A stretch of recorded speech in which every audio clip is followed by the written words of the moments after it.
And Also, I'm so Cindy, sorry if I sound terrible. Uh, you're fine. You're fine. allergies. I've got them too. This is Cindy and Destiny with the Keep It Real podcast, and we're here today with Mims. Thank you for being on here with us. Thank you for having me. Thank you for having me.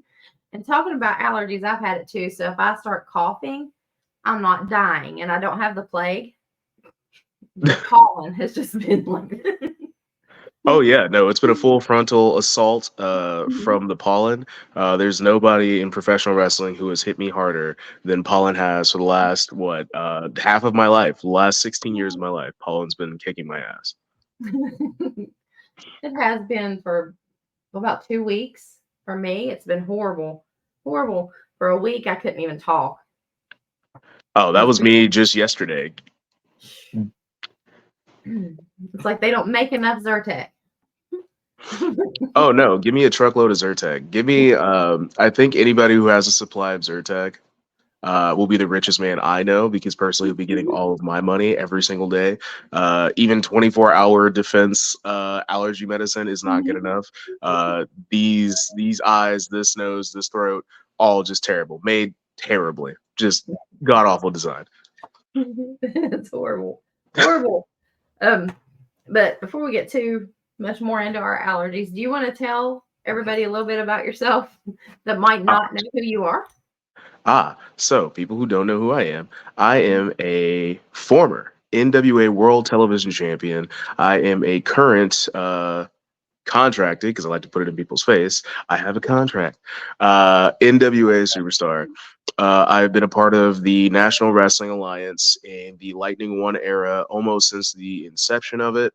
Once it was taken over by William Patrick Corgan, the current and probably future, more than likely forever, owner of the National Wrestling Alliance. Um, so I've been with the company for about 5 years. I've been wrestling for in July on the 15th, 6 years total.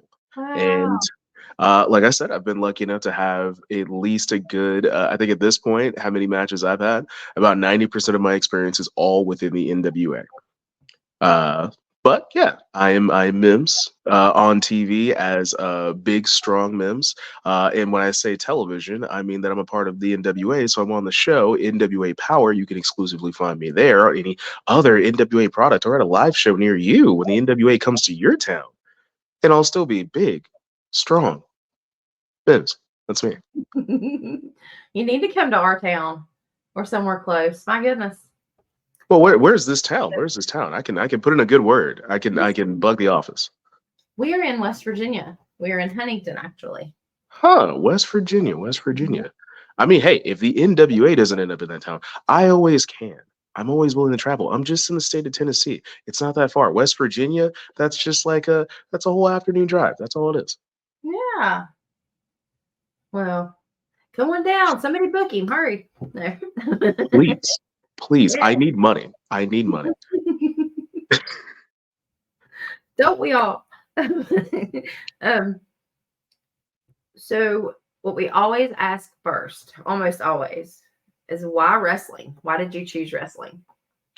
Why wrestling? Okay, that's a good question because typically people always ask the question of how did you get into professional wrestling, which is always this long story that I think I've been able to shorten it over the years as I get asked it all the time. But I think you guys are actually the first ones to ask me why professional wrestling. Um, so I actually get to think about this answer and give you a genuine, like off the cuff candidate answer. So I think the answer is really that through a lot of my life, to pull back the curtain on my life, because I don't like to really do that for the business, but I like to do that for my life. Um, I have worked so many jobs. I have done so many different jobs. Not all of them super duper wide ranging. It's not like I've been like a helicopter pilot and then like an ice skater and then I went to be a fireman and then I was like a dog walker. Nothing like super duper wide ranging like that. Um, but I've gotten quite a bit of experience in the job market, and I've always felt like there wasn't a fit. Like I just Mm. something 9 to 5 never really felt like it fit me. Part time, full time, still just kind of didn't, because sometimes people find what they love and they want to do that forever. I didn't think what I want to do forever was flipping burgers. I did like that. That was pretty cool, flipping burgers and making ice cream. I used to be a Dairy Queen guy. Um, I liked selling cell phones. That was pretty cool. I do love phones. I love technology. That was great working for Samsung for the time that I did, but still, those are things I liked. I didn't love it, you know? Um, Same thing when it came to sports. I was a pretty big athlete. I would like to say that I'm a pretty athletic person. Played baseball for a good while, did track and field, did football, did wrestling, did powerlifting for a short time, and did some of those things at the highest levels that I could and the highest levels available. And so it that was all stuff that came natural to me. Right. And same thing with pro wrestling. But for some reason, I always felt like, something's close, real close, but it's not there. And so I think with professional wrestling, you know, a lot of people take a chance with it, right? There's a lot of people that go in the training. I could probably tell you I've met more people that have went to training than who have actually made it to even their first independent show in front of 3 fans or 50 fans or 100 fans or 1,000 fans. There's more people you will probably see that just start and they quit, right? Mhm.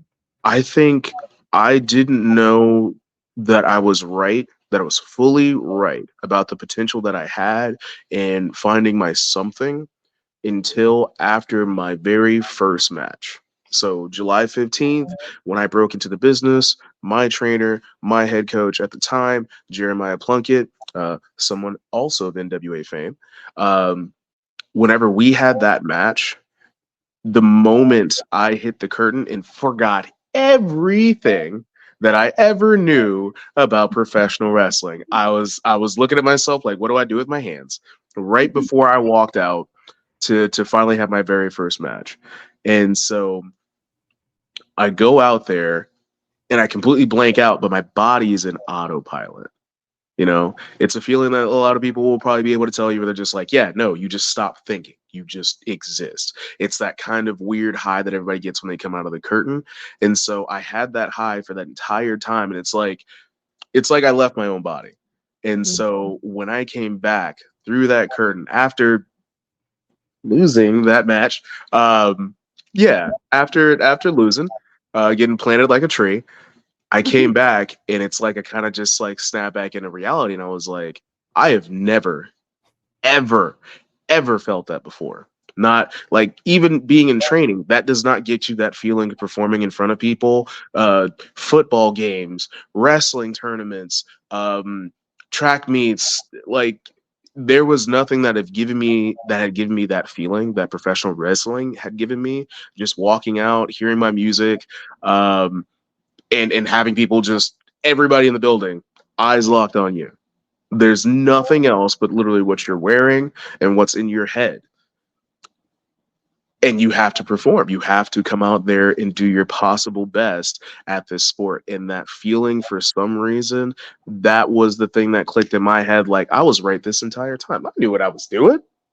I've wasted my entire life that I haven't been doing this pro wrestling thing. This is where it's at. This is the right thing. And I think that's the why, is finding that potential, finding that reason why I felt like nothing else worked, and then finally having it confirmed that I was the right thing. That was it. There's nothing like when that light switch goes off. You know, Oh when yeah. you're, oh yeah, that's what I was supposed to do. Oh yeah. Like I'm not like a very religious person, even though I was brought up in a really religious background. But like when people say that you feel like you're supposed to be doing something for a reason, they feel like the universe pulls you here or pulls you there. With pro wrestling, that was one of those times it was like, hey, I think you figured it out, brother.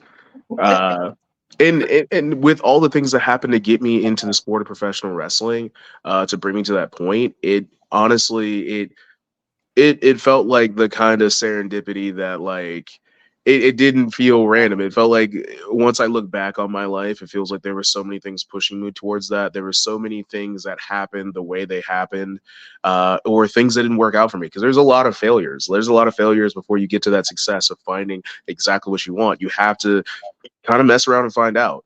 And getting brought to that, and like I said, looking back, I'm like, oh, this was always what I was supposed to do. These things happened at these specific times in these specific windows. I was in the right place at the right time in so many different points in my life that this is the only thing that could happen, right?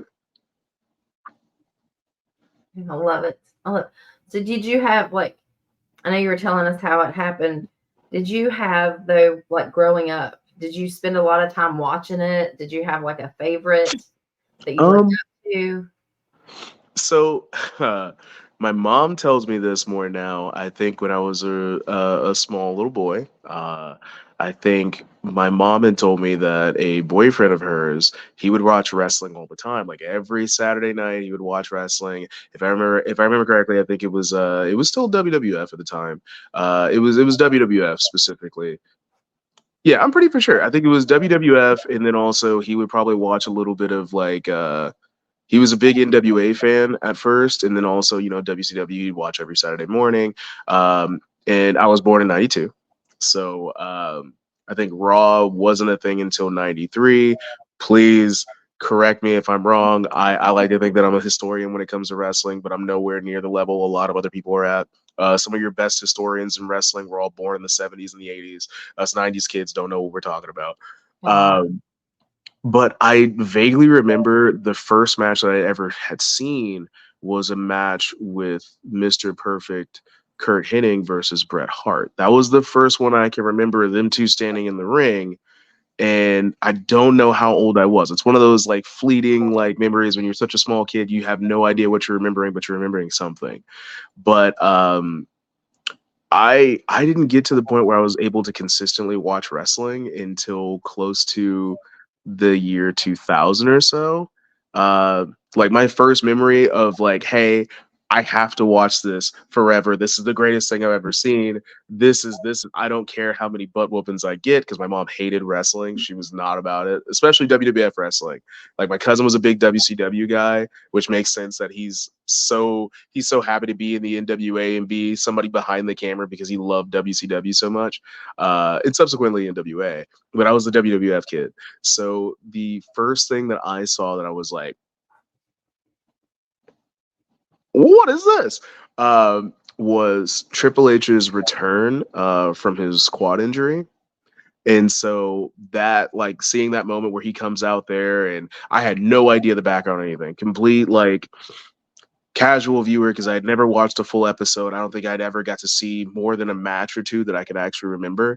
And so, like, he comes out, there's this great applause. People are standing, they're crying, throwing babies up in the air. It's the greatest thing anybody's ever seen. And I'm like, what did this man do? What could he have possibly done? The entire production, the lighting, everything about it was so incredible. And I was like, I've got to be able to do that. I've got to be able to evoke this emotional response in people the same way he's doing it to everybody else. Like, I'm getting goosebumps. And there hadn't been many things that I watched as a kid that had given me goosebumps. I'd watch all my superhero shows, X-Men, Super Friends, stuff like that. Nothing at that point that I had watched had given me goosebumps to where I was like, I don't know what this is, but I feel like I can run through a wall. I can punch a building down. I could jump and literally touch the moon and come right back down. And that's the feeling that it gave me. And I had no idea what I was looking at. So that's kind of my experience with wrestling, while I was growing up. And then yeah, I mean, hey, I watched a lot of wrestling after that. I clearly did not stop. Do you still watch other than wrestling other than NWA? I do. I still watch quite a bit of WWE. I make for sure that I keep up with the product. I think a good thing for professional wrestling and for anybody in any company, anywhere, is to be abreast of what is going on in the other products, at least like in a glancing sense. So let's say, for example, I'm still kind of aware of what's going on with, like, let's say Impact Wrestling, right? Um, or even some smaller companies that aren't WWE or AEW, because that's all everybody talks about. But I'm still abreast of what's going on in MLW. I'll see the cards for GCW. I'll see what's going on in ROH because I have friends that have either worked for ROH, have been a part of ROH, the older iteration or the current iteration. So even being like knowledgeable about what's kind of going on in all those companies that aren't the two big companies we all like focus on, I think is extremely important because I mean, it's not as common, surprisingly enough. Not really. I was being sarcastic here. It is not that common for people that are in the top companies, let's say WWE or an AEW at this point now, to really pay attention to anything else. It's Mm, not. Most people think whenever you get into a major company, like now that I'm a part of a major company, they would think that you don't care about what everybody else is doing. Unless they're on a higher platform than you don't care about what anybody else is doing. No, I think that's silly. I think you should always care about what other people are doing. You don't want to do the same thing. You don't yeah. want to, if you see mistakes, you don't want to make the same mistakes. And then also, you never know what you're not doing in your company. What may not be going with the style of your company may be something you can use to improve yourself. Not copy it. No, take it, make it your own. So I always Yeah. think that's important. And so I keep up with those companies. You know, I think it's important. How did you end up with NWA? Like, what was your process? Did you Ah, just know that's where you wanted to go, or was it? hmm. Well, I mean, I think everybody when they start out in this business, I think they all think of, hey, I want to be in the top company. I want to be the person that's walking in or leaving with the WWE Championship or the Women's World Championship at the main event of WrestleMania. That's the top of the top. You're top of the business. You're top of that company. You're top of everything, right?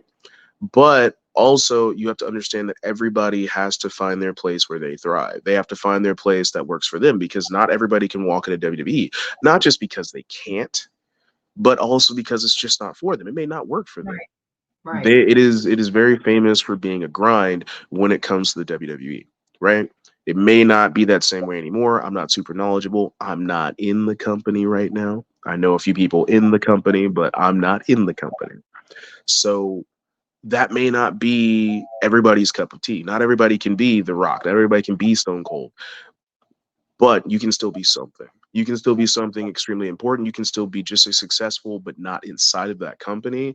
And I think when it came to me getting into the NWA, specifically to talk about that, it's a home for me. It's something that feels great to me. I have only been able to be backstage or part of Impact Wrestling. That's the only place I've ever been to outside of the NWA as for a major company to actually see kind of some of the stuff that goes on. But again, my role was extremely small. I didn't really like, I was still on the outside looking in, even though I had a match or two with Impact Wrestling. I was never hired to fully do a job there or signed to a contract there. So I also can't speak on how it may be for the people that are there. But it's obviously a home to them, and that's exactly where they want to be. I don't think anybody in our business will sign a contract for any amount of time if they don't really want to be there, right? Um, and that's how I am with the NWA. I'm about to sign a new contract and re-sign there because that's exactly where I want to be. Uh, do I want to be a WWE? Of course. I mean, that's still the same dream that everybody has. But also, do I really want to leave home just Mhm. yet when I feel like I have work that's unfinished? And I have a home that I want to continue to build up. This is something that I want to be able to say in 15 more years because I remember before we got started there was talk of a what was it, a 20-year plan or so. um, I don't know how many people know about the 20-year plan of that conversation, but I still remember that. Hopefully, whenever Billy watches this, because he watches everything, and I'm appreciating that he does watch everything, that he'll be like, "Oh, Mims actually remembered the 20-year plan." Yeah, okay, because we would all talk about this. He had spoken about that in a few interviews. Um, yeah, I want to be able to say at the end of that 20-year plan, however long I'm a part of this 20-year plan, I want to say that this is a place that I built. I want to say that what I'm leaving behind is not only a legacy for me, but for other people to enjoy and for them to continue to build upon. I want to be able to say that whenever, Billy feels like he's at the end of his 20-year plan and we're looking to make a new 20-year plan, I want him to be able to say that one of my prime players, one of the people that I could trust, one of the people who did the most amount of work, who have built this the most they possibly could, who helped me achieve the dream that I have for the NWA, is Matthew Mims. I want him to be able to say that. And, I'm also thankful that I've got to be a part of this 20-year plan, even the small part I may have, the small part, because it's only been 5 years. It's, yeah. Excuse me. There Hmm. goes the ball. Those allergies. That's what you're talking Yeah, it is. But, but when you went into the NWA, I mean, I know there's tryouts and everything. Was about. that a long process for you, or?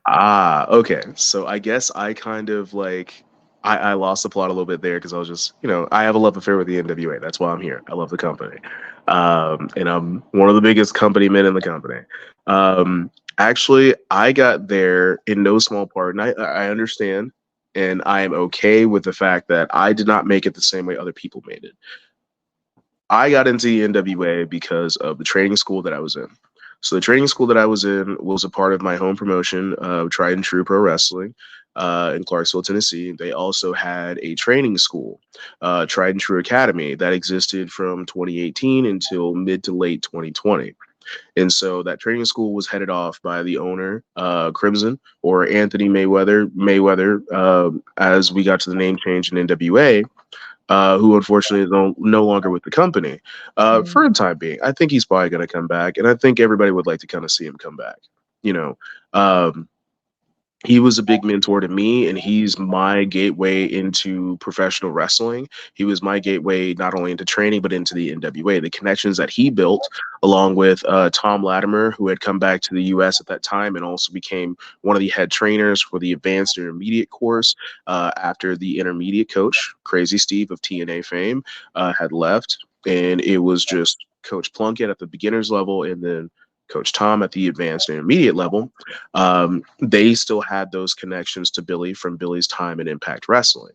So with those strong connections, those strong ties, and that friendship they all had together, they were brought in. They were the people that were seen as like, hey, I see what you guys are doing. I see that you have something great going on here in Clarksville, Tennessee, and I like what I see. I want to use that infrastructure. I want to take that and start this whole pro wrestling thing all over again. And when I say start all over again, Billy does have experience in the business. People don't know he has been a part of professional wrestling for a good long while. He's had a great relationship with it here and there. And so, with him buying the NWA, this was probably the biggest step, at least in my knowledge of what he's had, what he's done in the business, and what he's been a part of. This is his biggest step towards making something extremely serious because he takes professional wrestling extremely seriously. Um, so, he had to have people that he trusted. Luckily, I'm already in that training school, and I happen to be one of the standout students of that training school. So, I get my opportunity. Um, through that relationship I had at that school. And it was just fortunate slash unfortunate. My first opportunity was to go in there with another one of our trainees at that same school to go against the, at the time, World Tag Team Champions in a Coach Tom Latimer and Royce Isaacs. And Tom told me before we walked out, look here, Mimsy, I don't care that you're my student.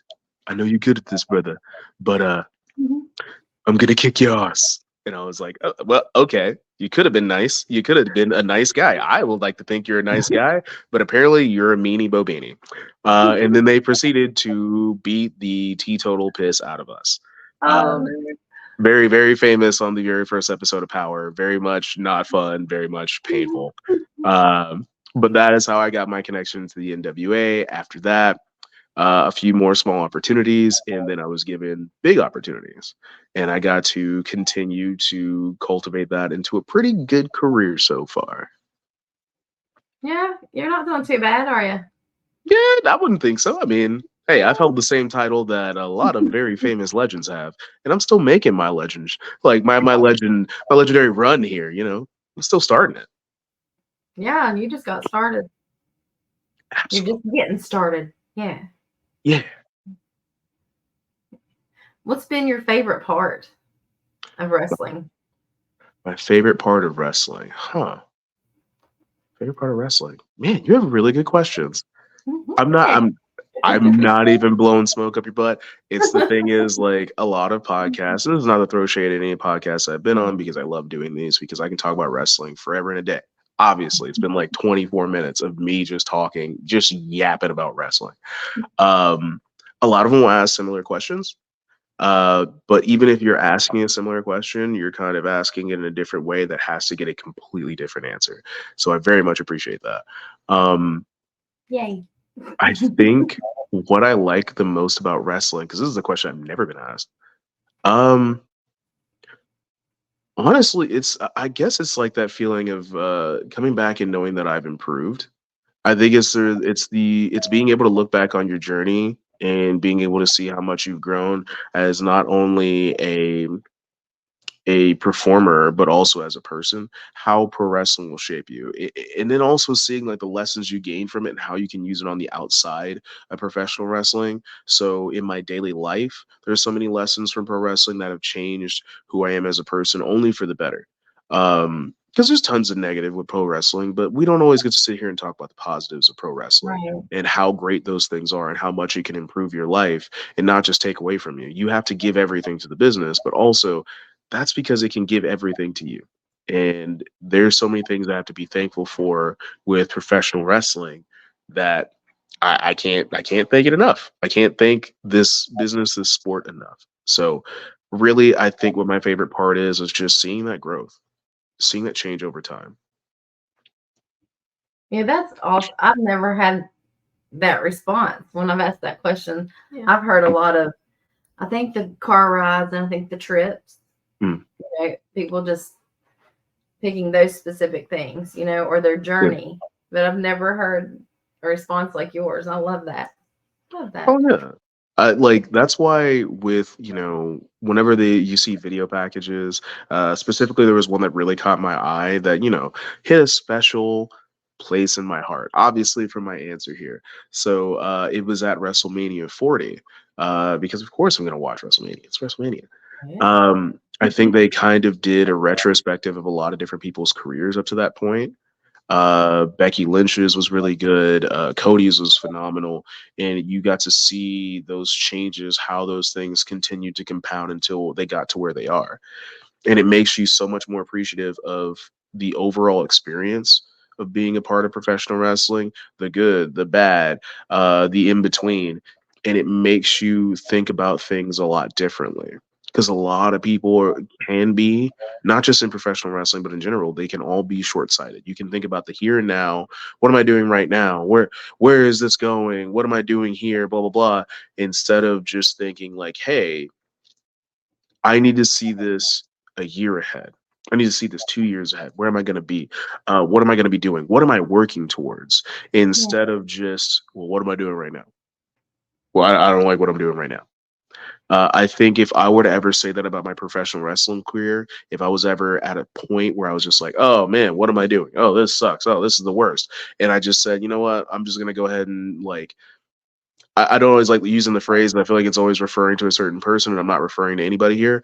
I'll take my ball and I'll go home because I don't like where I'm at right now because I can't see a bigger picture because I haven't had it laid out flat in front of me. You know, Right.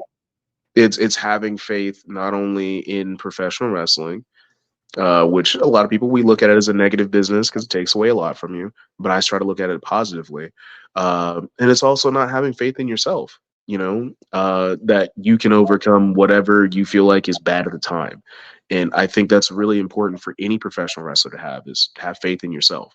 You're not doing this for no reason. You didn't take this risk to get in professional wrestling because you didn't believe in yourself. Why stop now? At whatever point you're at. Right. And we had somebody tell us a couple of weeks ago Mm, that they don't just stop at saying they wanted to be at the WWE. They look and say, I want to be in the Hall of Fame or mm. beyond that, not just stop at one step ahead. And I thought that was really cool too. Yeah. Um, yeah, to keep looking forward, like you said. I love that. I love that.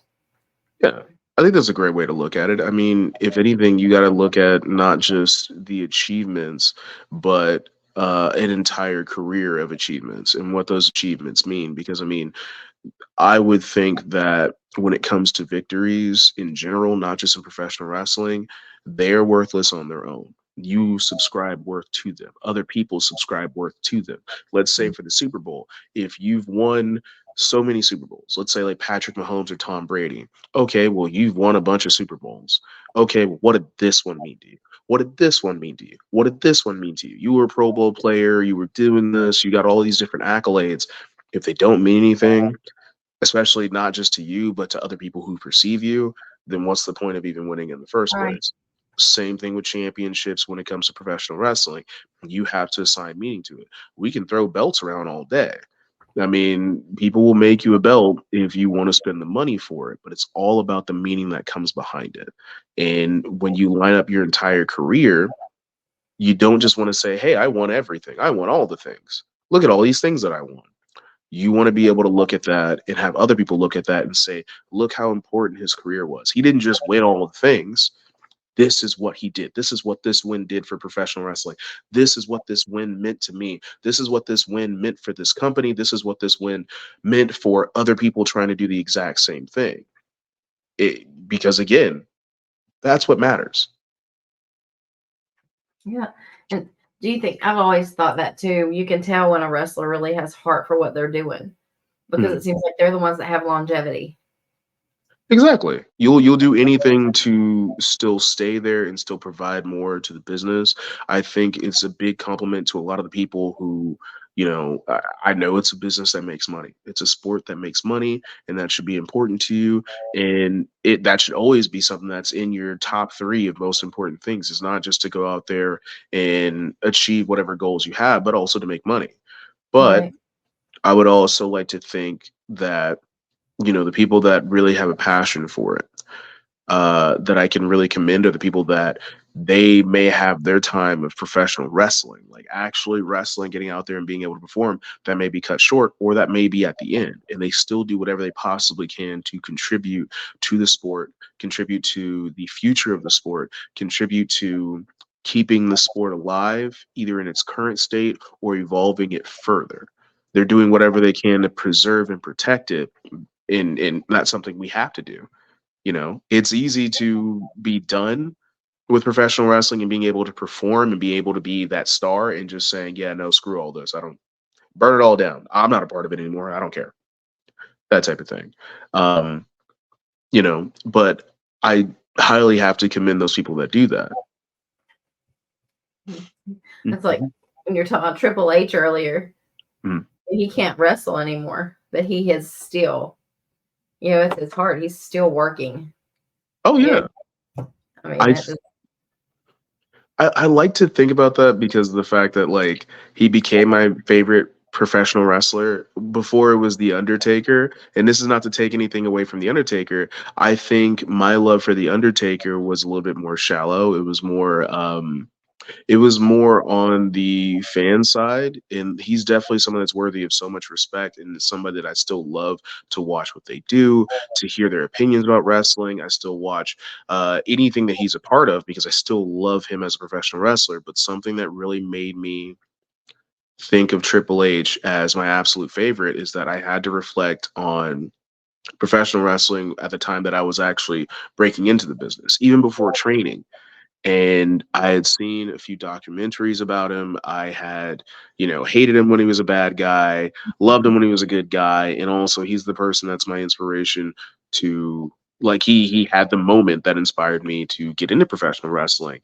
Um, Learning how much he absolutely loves this business, how much he loves this sport in general. Like, this is somebody that, like, not everybody's gonna remember, like, he started in the NWA, WCW, and that was because he loved that so much.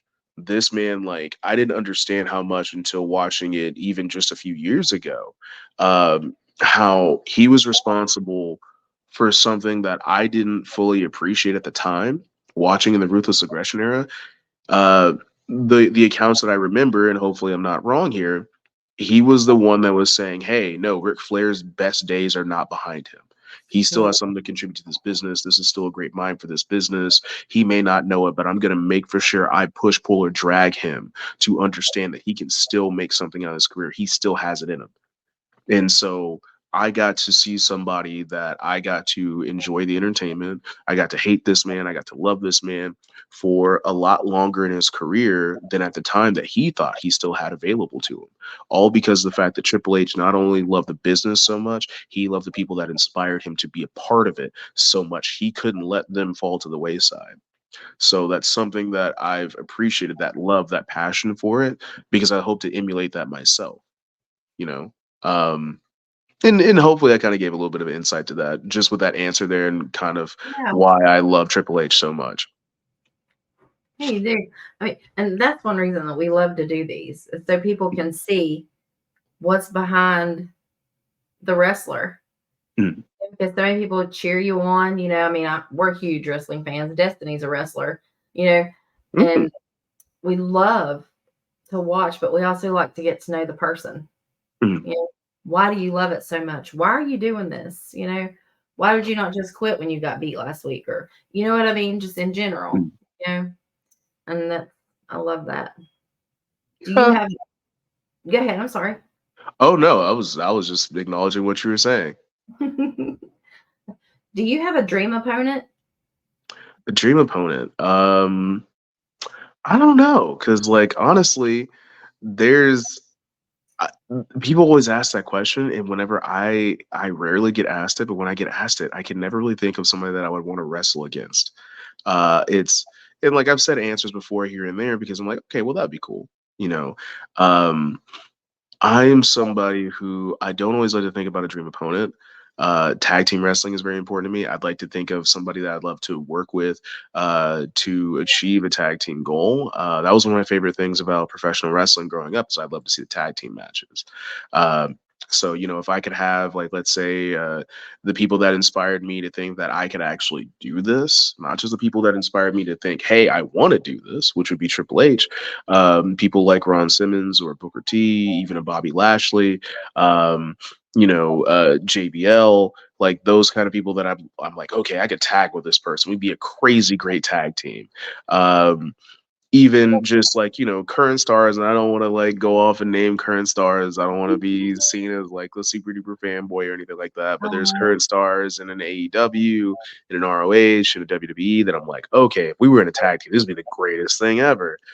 Even people that I still get compared to, that I'm a big fan of. And so I think more on those levels when it comes to dream matches than specifically opponents, because I'm like, okay, well, let's say it's like Ric Flair or something like that. I'm not gonna lie. When I saw Ric Flair versus Shawn Michaels in that retirement match, I couldn't have been Shawn Michaels. I would have said, screw that. I would have went and like just I would have just pinned myself. I would have done something, finger poke of doom, something like that, because I'm like, yeah, I'm not gonna retire Ric Flair. Like, yeah, I'll wrestle him. I want the competition. I want to be able to say that I beat him, but I don't want to be the person who retired the guy. So I think that's the same way with like a dream opponent. I'm like, no, I love this person so much. Like, they've given me so much. I don't want to beat this. I don't want to hurt them. Why would I want to do that? No, like let's hurt people together. Let's go hurt other people. Yeah, let's go find like some dude that I've hated forever. Let's just go jump that guy. That's a fun activity. okay. Well, um, who would be the one person that you would like to tag team with then? The one person I'd like to tag team with, I think it's huh. It would definitely be Ron Simmons, like prime Ron Simmons.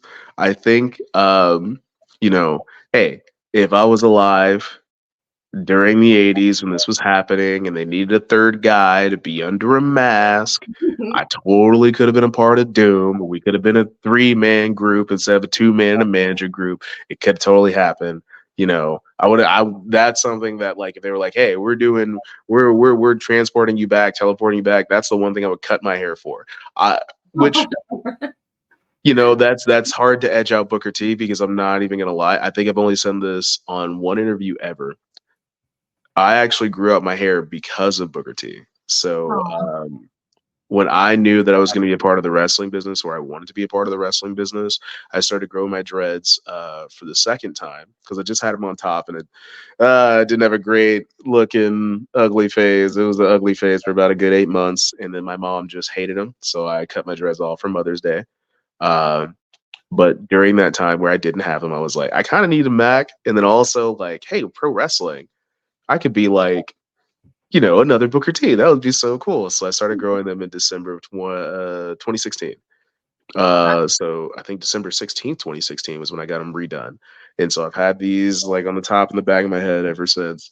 And once I broke into the business, well, I got into the business. I got into the business in 2017. So I was working as a part of it. I was just working security, doing stuff like that. But I had found that home promotion in Tried and True Pro. Even while I was training, I was like, oh, well, I grew these just because like I'm a fan, but actually this works out pretty well for professional wrestling. Not only does it look great, it's functional. This is fantastic. I'm glad I still have these. So, that's the whole reason for that inspiration. But like, you know, if Ron Simmons wasn't available, prime Ron Simmons, and they don't let me into Doom, because I get it. Hey, maybe I don't look the best under the mask. You know, Butch Reed and Ron Simmons, they obviously had it going on for them. That was perfect. Maybe they didn't need an extra guy, but hey, if Booker T was ever open to do that, I'd love to, be there with Booker T. Hey, Stevie Ray, unfortunately, he's not trying to go for that last match, but I can help Booker T get to his last match. Let's do it. Like, Have you ever got to meet Booker T? unfortunately, I haven't. I hope that at our show for the Crockett Cup, we are bringing it back again because I love the Crockett Cup. We're going to be in Forney, Texas, so that's going to be a little bit outside of Dallas. And I know that his promotion slash training school, Reality of Wrestling, if I remember correctly, it is based in Houston, Texas. But hopefully, he comes and makes it out and is at least like backstage or just comes and talks to people and watches the show. I mean, there's a few people in WWE that I won't name that have come to some NWA shows just to watch, just to meet up with some of their friends that are still in the company because we have a lot of former WWE talent there. And they've got to walk around and shake hands and everything like that. I think the last time we had a taping in Tampa very recently, last weekend, there was a few stars that came over there, but I was getting ready for my match with another former WWE talent. Um, and I was like, okay, I'm having a hard time focusing on this match. I was like, I wanna go up and shake their hand and say like, hey, my name is Matthew, blah blah blah. But I was like, okay, I gotta focus on this match. I gotta focus on this match. I've got a lot going into this. This is gonna be a tough one. This is a lot to think about. So I was like, okay, I hope I don't look rude because I haven't gone up to them and introduced myself, but I have before. But I know they're not gonna remember me. So I'm like, oh, okay. Um, but yeah, I hope that same situation gets to happen in Dallas, Texas. Well, outside of Dallas, Texas, in Forney, Texas, for the Crockett Cup. That would be fantastic for me. Uh, I think plenty of people have seen it or they've seen the gear that I've done in the inspiration of Ron Simmons, but I've got to meet Ron. I did my first set. I had my gear maker, Rick Michaels, who is a very important figure not only in the NWA, but also there is a certain former WWE World Champion. Yeah, there's a certain WWE champion, former WWE champion, multi-time WWE champion that owes a lot of his career to Mr. Rick Michaels. Um, Rick Michaels made my gear, and I think we had a discussion at Starcast for Ric Flair's last match during a convention that I was working. I was doing a little bit of extra work, and he decided once we had a great conversation about Ron, and he gave me all the courage in the world to go finally say something to Ron. I had never talked to this man. I'd never had an opportunity to go and meet this guy. And typically, I'm not like somebody who fanboys that hard over celebrities. But this was the one I was like, no, this is the guy that I'm trying to follow directly in his footsteps. I'm trying to be an NWA World Heavyweight Champion because of this man. And I know how important his win was. And that's how important I want my win to be. And I'm trying to achieve things and show respect to his legacy by being able to repeat that. And I'm like, no, I can't talk to him. I can't talk to this guy like that. It's Ron Simmons. You can't just walk up and talk to that man. What if he hates me? What if he's just like, yeah, I don't like your work and you're terrible and why are you in the NWA? Burn your boots. And so Rick had the conversation with me, a very inspiring conversation with me. And I got the courage and I walked over there and I met with Ron and I talked with him for a little bit and he told me, hey, I actually do watch the product when it comes to the NWA. And as far as I remember, you're not bad. So I was like, oh, he's not telling me I'm the greatest worker in the world, but he's telling me I'm not bad. And I will take that to my grave. I can officially die now. And then he went even further and got a photo with me. And it is my most, like, this is the most important photo to me. If I ever get to see Ron again, like I would like to print it out and then get him to sign it, even though I look like garbage in that photo. I look like a homeless man. but it was great to be able to stand next to somebody who, to me, in my professional wrestling career, is definitely a hero, and someone that I hope to emulate in a lot of different ways. And to be able to even get like a fraction of the respect that man has not only earned, but he absolutely deserves. And Yeah. so I try to do a little bit of a tribute, a little bit of a show of respect, and hopefully it was seen and it was felt. I think the next event that I was a part of, it was NWA 74, where I faced EC3 in his debut match. I had debuted that new Nation of Domination inspired gear that I had. I even recently, and you will see it in the episodes that are coming from the Power Station in Tampa. They will be coming out a few weeks, maybe a few months from now. You'll see some other inspired gear that I had because of Ron Simmons' impact, and I think it'll be very obvious exactly what it is. Whenever you see it, you'll be like, "Oh no, I see what he's talking about. That's pretty cool." Yeah. So those were things that were near and dear to my heart. And, I just want to take time to, again, give this man his flowers. I will take every moment of my day to give this man his flowers as many times as I possibly can. Well, he deserves them. Absolutely. Totally deserves them. Mhm. Um, Speaking of upcoming shows, we Mhm. saw that you're going to be in the Southern Eight tournament. I am. It looks like that is the move for the what day is it? What day is it? Is it the 20th? April 20th. I think it is I'm the pretty 20th. sure it's April Maybe it's 20th. the 21st. I'm pretty sure it's the 20th. Yeah. Okay. Yeah, 20th. it's April 20th. I'm pretty sure it's April 20th because Saturday. I didn't want to reveal what day we're recording this. I mean, if that's not okay with you. I mean, yeah, no, we're We'll put recording it this up on April tomorrow. 19th. So, you know, that's literally tomorrow. I didn't want Yeah. to say tomorrow and then like people come back and they're like, "Oh, this came out on like the 4th of May. What are you talking about? You gonna be wrestling on Cinco de Mayo? What?" No, we'll have it up either probably tonight. We'll have this one up. So, Ooh, that's but, fantastic. yeah. um, but and it's Southern Pride Championship Wrestling, Mhm. right? Um, Yes, it is in La can you tell us a Follette, little Tennessee. bit? Yeah, I was gonna say, can you tell us a little bit about that and who you might be facing? Okay, so that's a little bit new to me. I think the opponent that I'm facing is someone that I've actually met before. I think I met him originally, funny enough, because wrestling is such a small world. I think where I met Mickey Midas beforehand, because I think I'm right. I think I read the brackets right that I'm facing Mickey Midas first in the tournament. Uh, if I remember correctly, I think I met him actually at the first seminar I ever participated in, which was while I was still in basic training at Tried and True Academy. It was a seminar ran by, wouldn't you know it, Dr. Tom Pritchard. Oh my God, who's going to be at this show? Dr. Tom Pritchard? What? What? How does that just happen? How does that just happen? If I remember correctly, that was the first time that I had ran into Mickey Midas. I think I've seen him a few other times in professional wrestling. We've never wrestled each other. We've met, we've shook hands here and there. So I'm actually looking forward to see how he's progressed in his career since then, because I think at that point he may have already been fully trained. I was still doing my basics. I was still learning how to not get hit in the face. So um, it's going to be really cool to see wrestling kind of come full circle in a few ways. And if anything, somebody else that was actually at that same seminar that I'm talking about is somebody who's been managing and doing a few great things. So I just wanted to mention him, and it would be Mr. David Barnabas Spector. And I think we recognize each other because he has a very distinct look about him and a very distinct voice. At the very first EXO Pro show in Cleveland, Ohio. So he was hosting that, being one of the faces and voices of that show, and it was so nice because we were just like, "Hey, don't I know you from? You didn't. You're different. Look at you now." And so, seeing how small the world of professional wrestling is pretty great. So this is something else I'm very much looking forward to. Just in the first round, we're not even talking about the second round. It could be any one of the competitors there, and I'm looking forward to possibly facing somebody who I've been around a lot in the wrestling business because we all exist in the same state.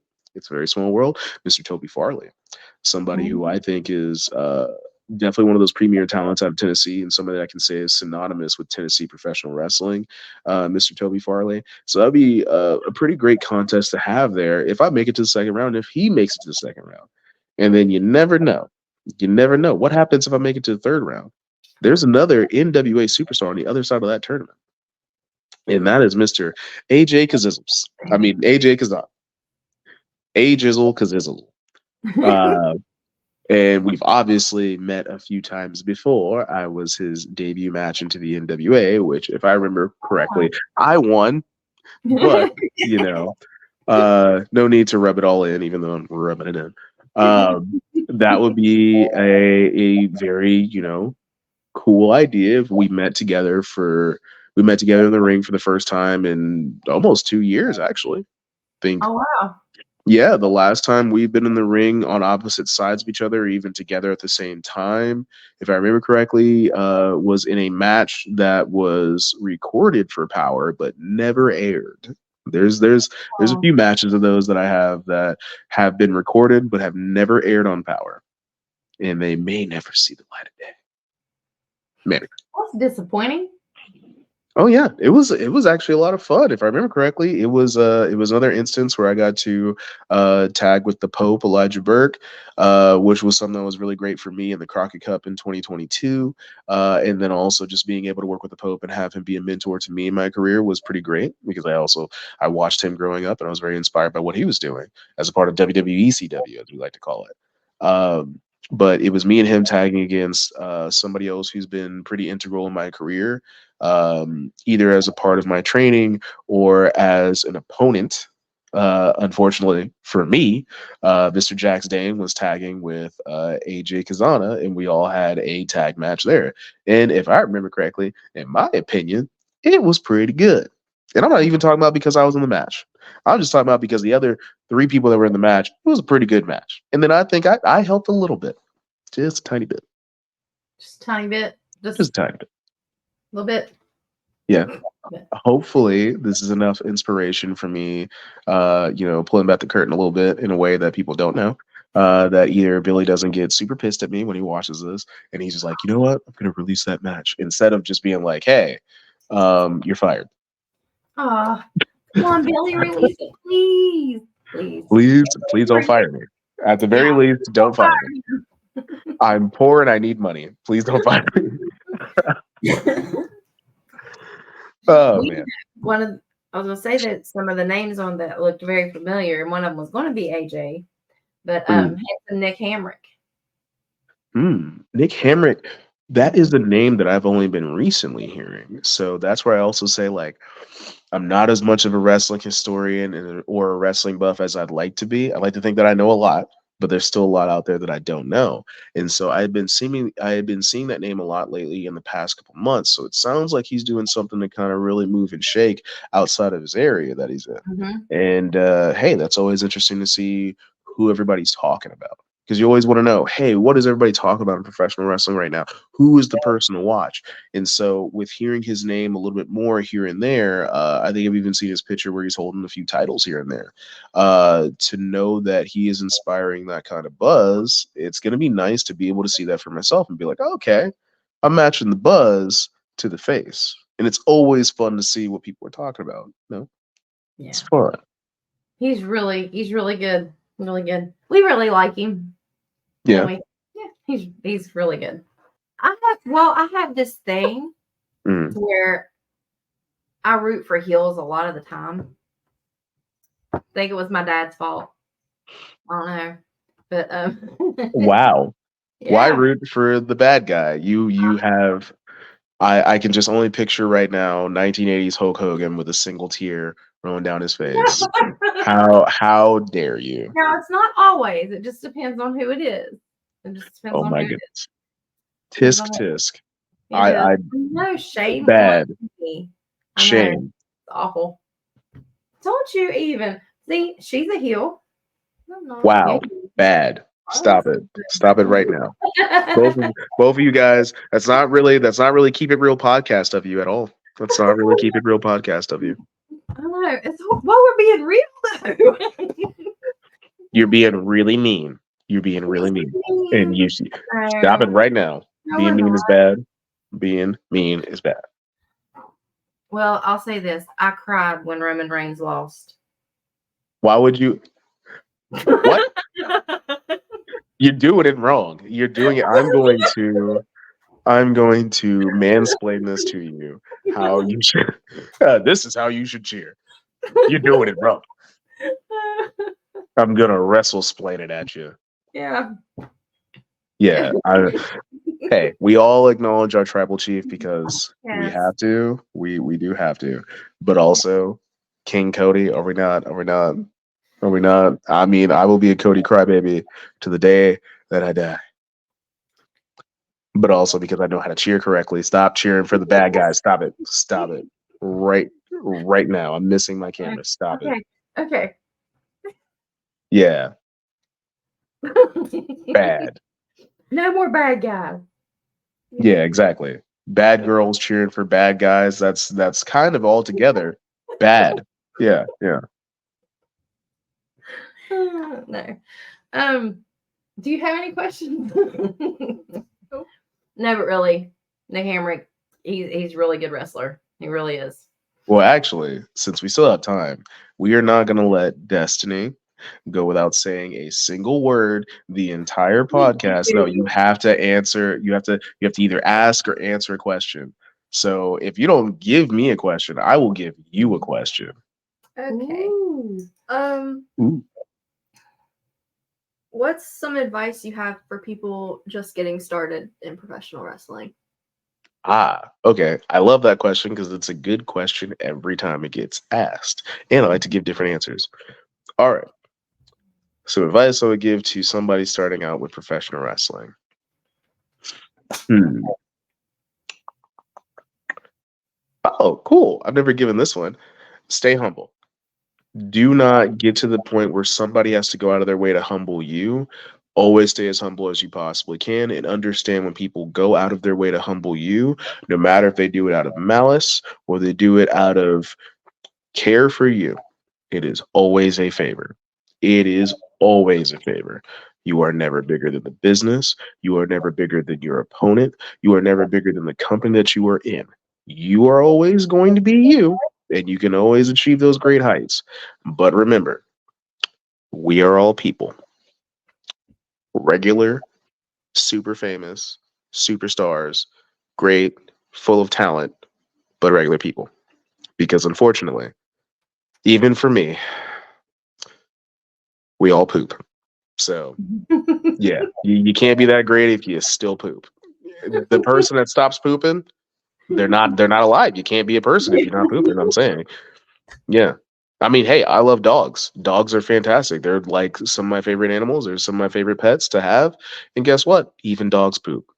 You're not better than dogs. We all poop. But yes, that's my advice to anybody coming into the business.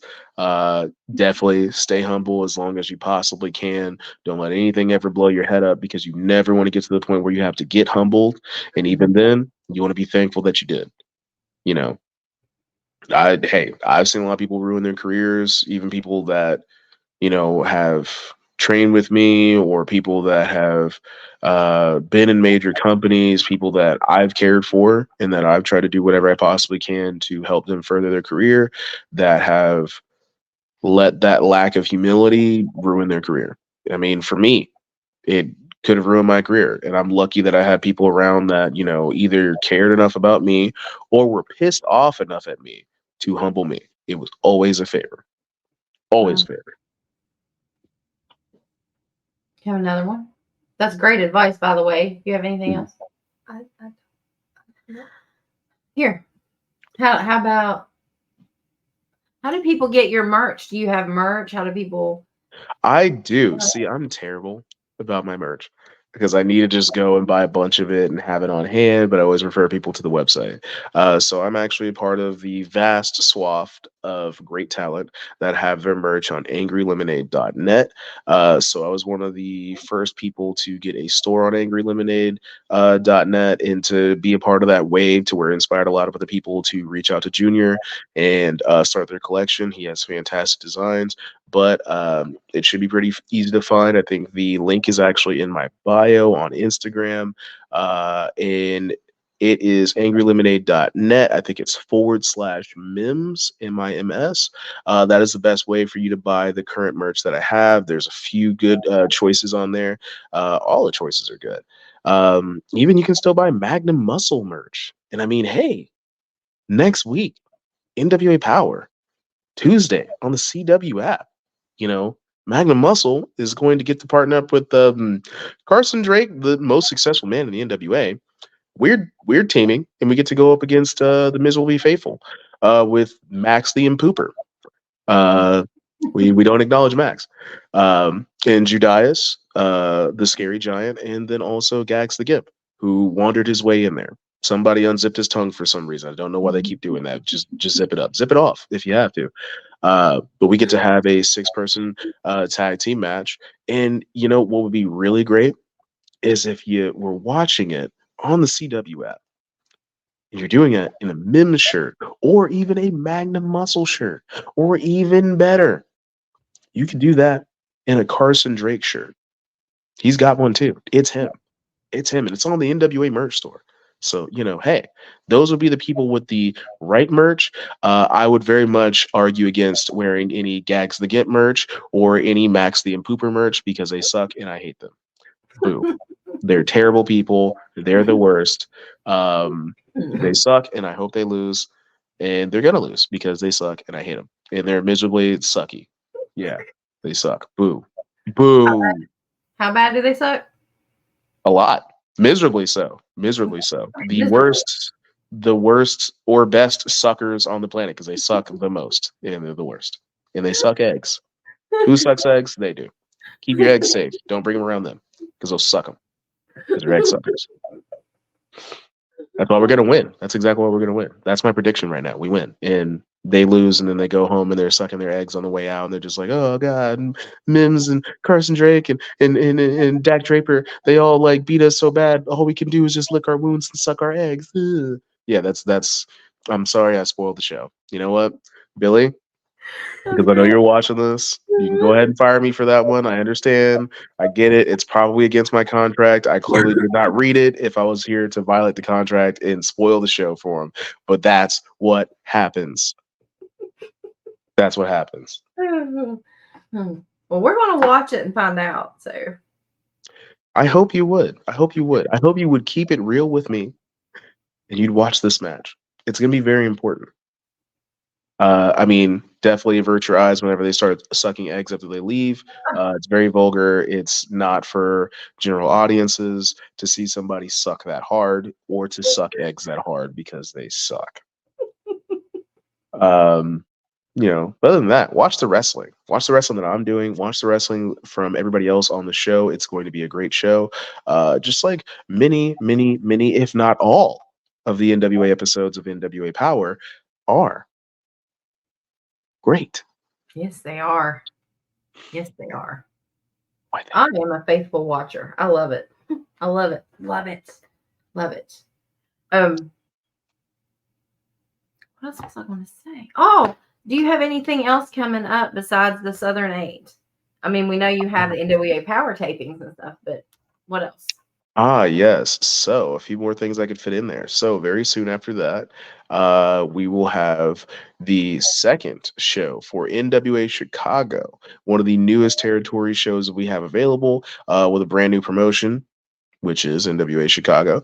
And that will be on May 3rd. We're going to call that event Chicago Fire.